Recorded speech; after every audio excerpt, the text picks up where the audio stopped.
Guys, when we talk about Afrobeat in 2025, 2024 was really incredible for a lot of people. But somebody came out to say we didn't have a global hit from Afrobeat camp in 2024 in Nigeria. But do you think we didn't have a global hit? We have songs like, Aoke, we have songs, Piece of My Heart and the rest. But do you think these songs are not global hit when you compare them against Fall, against Last, against Countdown Remix and others? That is something I'm really asking right now. But what up from the camp of Thames also? A lot of people are really getting interested in this. But when you talk about 2025, some people have already picked a ticket for 2025. We got the Grammy nominations is another form of ticket for the performance of a lot of artists in 2025. That is something I got to understand from this big story. The Lies of Thames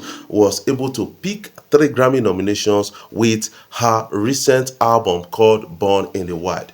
That is about the biggest for 2024 right now, based on Grammy nomination. That is something I need to share with you. And also, Rema, for the first time, got a Grammy nomination with his album called His. And that album brought out a lot of different Afrobeat energy, reminding us of the old days. That is something I got to understand also from this, point of view. And a lot of people are really paying attention to this, and this is quite interesting to an extent. What are your own takes about this kind of stories? I want you to put your own in the comment section. And when you talk about the Grammy nomination, we got the Lies of Ashake, we got the Lies of Davido alongside Loj and Chris Brown. We got the Lies of Wizkid alongside Ashake also getting Grammy nomination. We got Burna Boy also getting Grammy nomination. That is actually massive to an extent,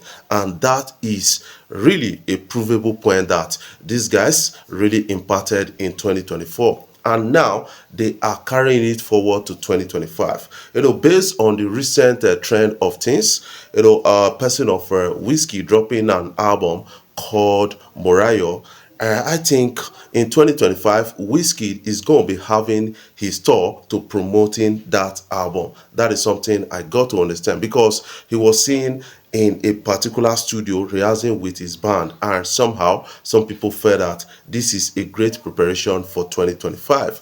And now a person of Davido dropped 2 singles in 2024, and these songs are really making massive impacts. That is something I kind of understand. When you check Aoke is now on top of chart Spotify in Nigeria. When you check Force featuring Odumodu Black and Chike, on top of Apple chart for 20 days straight. That is really massive to an extent. That shows you that a lot of people are really expecting something better, something bigger from Davido in 2025, and he promised to drop his 5th studio album in 2025. A lot of people are really paying attention to that and saying that Davido has what it takes to actually challenge his timeless album, because he promised to challenge his timeless album, and now he's really proving a point on that. That is something I kind of understand about that. And is it that Davido understands the last strategy that worked for his timeless album, that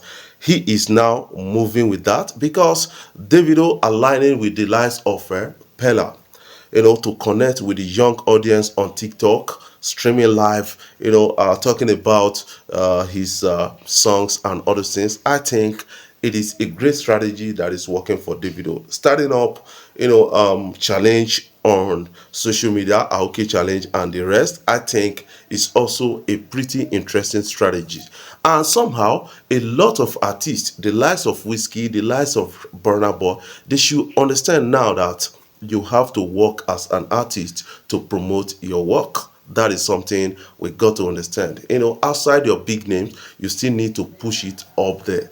And that strategy is working for the likes of Davido. I think Burna Boy's management is really aware of that, and they understand how to move Burna Boy forward. That is one thing I got to understand about the big story right now. Some people are really paying attention to that. Yes, on this whole thing, in 2025, I'm expecting that Burna Boy may decide to drop an album maybe later in 2025. That is something I'm really expecting right now. And some people are saying that it could be possible because he's off from the tour right now. Burna Boy has done his tours, right now in Nigeria. I think after now, he's going to be dropping something new. And that is what a lot of people are really paying attention to. And that is all interesting at the time. But Fireboy has promised to be on tour for 2025. Remember that Fireboy dropped an album. I think that album didn't hit very well. That is something I kind of believe. But doing a tour for that album in 2025 is going to help to promoting that album, and a lot of people are going to be aware that Fireboy still got what it takes. But somehow some people are saying, yes, Fireboy, you have to improve better than this, because you started with the likes of Rema and a lot of others. We can see that there's a kind of difference. Is it that your record label is not working hard enough? That is the question many people are really asking. But somehow a lot of people are looking out for Omale. I hope this guy is cool. That is something I need to ask, because Omale was not really prominent in the last quarters of 2024 in Afrobeat. That is something disturbing at the time. He had an interview where he spoke about a collaboration with Davido, and some people were really excited on that and saying, imagine a collaboration between Omale and Davido. That is going to be so massive at the end of the day. Remember, in the past, Omale has said that he thought Davido does not like him, but he went close and realized that Davido is such a peaceful person to be with, and that gave birth to a collaboration between them. What are your own takes about this? What do you expect from the female artist in Nigeria in 2025? The Lies of Thames. I think she's going to be having a big bang in 2025, and also the Lies of Tiwa Savage. What do you expect from her? That is what I need you to really put in the comment section. And a lot of people are still talking about Irasta, but Irasta needs to focus on the craft rather than on the nudity. That is what many people are really talking about. And maybe someday I will talk to people in the street about this, so that you will understand their own opinion on this kind of story. Before I jump off, I want to say thank you guys for watching our videos, and thank you for the love so far. If you are new here, you can click the subscribe button below, the bell notification icon, to always get notifications each time we upload our videos. I love you guys. Keep supporting Afrobeat blog.